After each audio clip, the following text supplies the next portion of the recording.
tariffs, you still think we get to new highs in 2025? As you know, Bitcoin's above its April 2nd level. So Bitcoin, I think, is telling us the S&P should recover.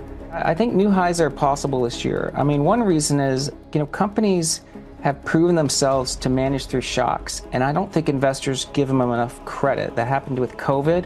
Companies survived. Companies survived a bullwhip effect on the economy. They survived a surge in inflation. They survived the Fed hiking at the fastest rate ever.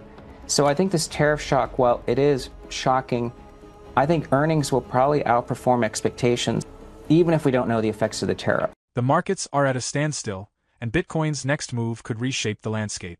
With Trump hinting at sweeping tariffs, investors are bracing for turbulence. The S&P 500 is already showing signs of hesitation, and further escalation in tariffs could spell trouble for corporations, dragging down both stocks and crypto. However, according to Tom Lee, this challenging environment might actually ignite Bitcoin's potential. As a risk asset, Bitcoin often serves as a hedge when traditional markets face pressures from inflation, trade issues, or constrained consumer options. Lee argues that Bitcoin's unique position makes it increasingly critical in uncertain times. Lee also explains how Trump's economic policies could trigger a massive ripple effect, reshaping investment strategies. For anyone invested in stocks or crypto, Lee emphasizes that this is a pivotal moment to pay close attention to the evolving market dynamic. This is how you buy and sell crypto the easy way, using eToro, one of the world's leading trading platforms. If you're new to crypto, eToro makes it super simple. Let me show you how I bought Solana in just a few taps. First, head to the search bar and type in Solana. Tap on it, then hit trade. I'm going to invest $10, that's the minimum. Now just hit buy and done. I now own Solana. Selling is just as easy. Go to portfolio, tap your Solana asset, then click close and confirm your sale. Super simple. That's how quick and beginner-friendly eToro is. But here's why I use eToro. Earn up to 4.3% interest on non-invested funds, 0% commission on stocks, and you can set up an account in just minutes if you want to start your crypto journey. Use my link in the description to sign up to eToro today and start trading. The peak tariff angst was hit when you said it was hit, and couldn't it come back still, though? Joe, I do think tariff fears can come back, but the stock market and I think the macro is in a better place today than it was on April 7th.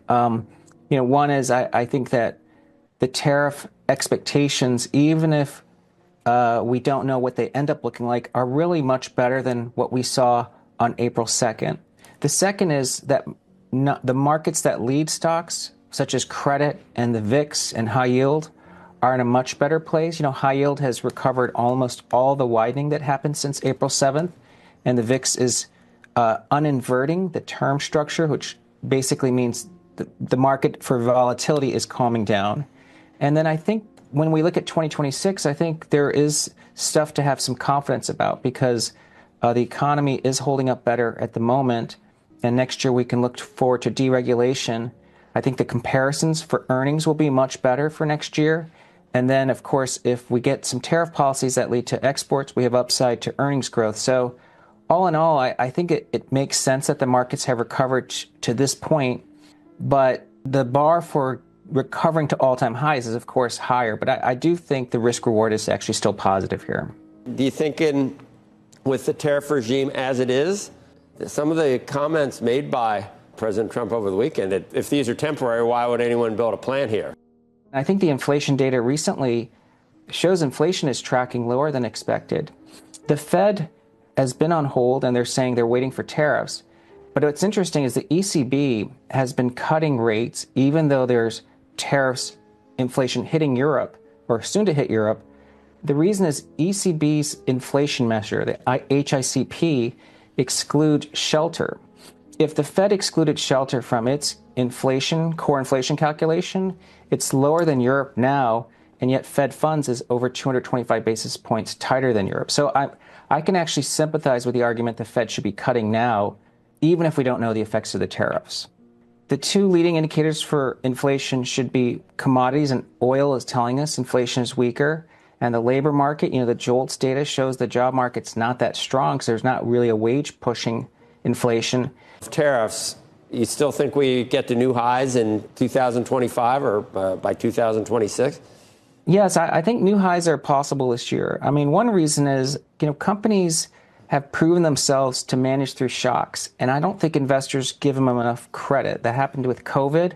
Companies survived. Companies survived a bullwhip effect on the economy. They survived a surge in inflation. They survived the Fed hiking at the fastest rate ever.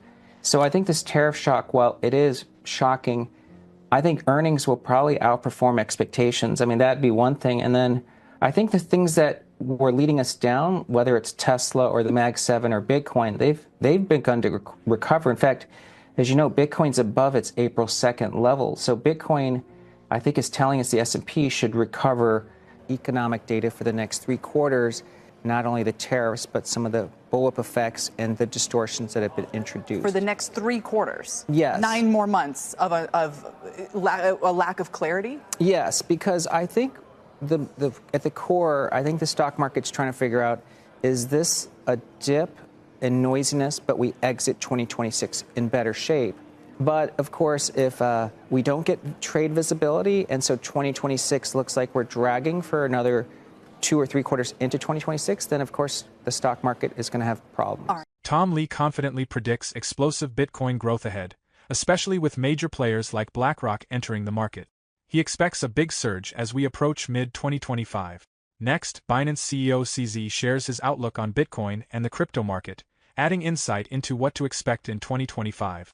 There's big traditional companies doing that, BlackRock, Citadels, etc. And also the ETFs are interesting because now we're bringing the traditional institutional money into crypto. Most of the money in the US is institutional money. Yeah. The rest of the world is a little bit different, but I think we've seen the effect of that. Bitcoin's going up, and because most of the ETFs are Bitcoin based. So, so I think there's a lot of going on. Yeah. What do you think the total crypto market cap will be by the end of year? Maybe 5 trillion. What do you think the price of Bitcoin tops at this cycle? Again, very difficult question. Somewhere between 500K to $1 million, I think. Wow. Yeah. There's a lot of stuff happening, sort of like below the noise, right? So I think AI is a big sector. So AI will marry blockchain. AI needs blockchain. AI is a post-blockchain technology, so you will use blockchain natively. And blockchain can use AI a lot as well.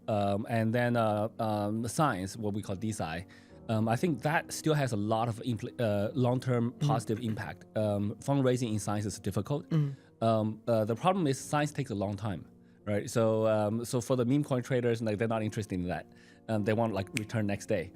But I think science long-term is going to be huge, biotech, etc. So it's very conceivable to use crypto smart contracts to raise money for science projects and deliver them on milestone basis or on a time basis, and incentivize millions of small research labs around the world to be able to do their research. And that combined with big data, AI capabilities, I think we'll see a lot of accelerations in terms of drug discovery, understand human biology. That's great. So all of that stuff is going to happen, and it is happening. And then he was running for president. I was like, okay, yeah, this would be the best thing. And then he became pro crypto, and then you can see that he's really pro crypto. Yeah. He's not just talking about. No, it. he actually is. Yeah, he is. Yeah. Right. I was like, yeah, well, obviously this would be a good guy for our industry, and also for any sort of people who have a criminal charge, right? Unfairly, I think. So I was watching all of that from prison, and I think we as an industry is very lucky that the current U.S. president is very pro crypto, and he's very smart. How do you rate the presidency so far? I think it's great. Yeah. Number one is look, this is President Trump understands business. I think a lot of people are worried about the tariffs, etc. But I think that's just negotiation, right? So and it's not a typical geopolitics type of negotiation. But it's a very typical business type of negotiation. In a business environment, you go up super high, you go in super high, and then you go low, you eventually land at a spot. That's very common in business. In geopolitics, you usually don't see that because it does have large impact on the industries, economies, etc. But it's actually kind of refreshing to see. Yeah. And I think President Trump is very much a deals guy.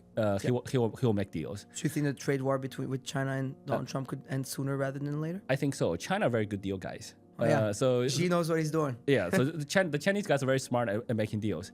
Initially, the way that it was communicated, I think the Chinese guys will not like it, because Chinese guys like in the Asian culture we care about face. Yes. Right. So if you publicly say, "Look, we're going to demand this much," and they're going to say, "Look, we're They don't like being like hustled and bustled. Yeah, you know? yeah. So I think there's a bit of a culture difference. Whereas, like, in America, especially with President Trump, it's like you see his meetings televised through social media in real time, which is really good, really refreshing to see. Right? You don't see that with most other presidents, but he's doing things differently. But I think eventually they all have very good advisors. They all have people who understand the different cultures, etc. So I'm very confident. But at least now they're negotiating. Yes. Right. Whereas previously they wasn't talking. They were just like softly cutting off each other. At least now they're talking. So I'm actually very optimistic. Yeah. I love that. What do you think about, speaking of meme coins, what do you think about Trump's meme coin? I actually don't know too much about it because I heard so many different stories from different people. Yeah. Some say it's really closely associated with them. Some say it's not at all. I actually don't know that much. There's some association, right? Because they're hosting a dinner in May 22nd with access for the top 20 holders of the meme coin, 25, something like that. Yeah. So there's some access, clearly, but yeah. Are you a top 25 holder of Trump's meme coin? No. So Tom Lee and Binance CEO CZ emphasize Bitcoin's growing relevance as a hedge against conventional economic uncertainties, highlighting the manipulation of metrics like inflation and labor statistics. The adoption of Bitcoin by governments, institutions, and media signals its rising acceptance, while Bitcoin ETFs represent a pivotal development in financial systems. Lee compares the current surge in interest to Bitcoin's early days, underscoring the transformation in how traditional players like Apple and Amazon may use ETFs to seamlessly acquire Bitcoin. This shift highlights cryptocurrency's potential to reshape traditional finance. Michael Saylor further accentuates the urgency for investors to embrace Bitcoin as a safeguard in an evolving economic landscape. With rapid institutional adoption and increasing integration into global finance, Bitcoin's trajectory appears poised to redefine prosperity for forward-looking investors. As these developments unfold, the significance of Bitcoin's role in both finance and technology becomes increasingly evident. How do you think the rise of Bitcoin ETFs will impact traditional financial institutions? Do you agree with the idea that Bitcoin is becoming a necessary hedge against economic uncertainties? Let me know in the comments. And do check out Daily 5-Minute Crypto Newsletter with all the latest crypto and Bitcoin news.